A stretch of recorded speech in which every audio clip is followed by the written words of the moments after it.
In this video, I'm going to show you how to send a ShareFile link. Now to do this, first you want to sign into your dashboard, and then the easiest way is going to be to simply go to your folders and to find something you want to send the link for. So I'm going to go to personal folders over here, and as you can see I have a folder and of course a file. So if you want to send a share link or ShareFile link, you want to first click on the check mark next to the thing you want to send, and you want to click on the share button.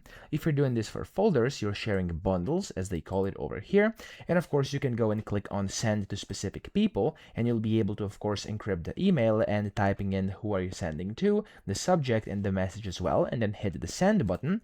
Or you could also select this button, which is get a link.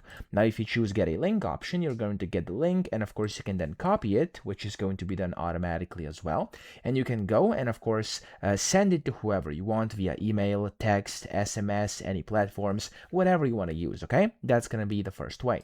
But of course if you're trying to send like a file which isn't a folder, then the only option you're going to have here when you click on share is to copy this like this by default. So you can copy the link, you can create another link and then send it however you want, or you could go and send to specific people, which is basically the same function we saw earlier. Okay, so that's how to send a ShareFile link. I hope this video helped you out. If it did, please subscribe to the channel and help me out as well.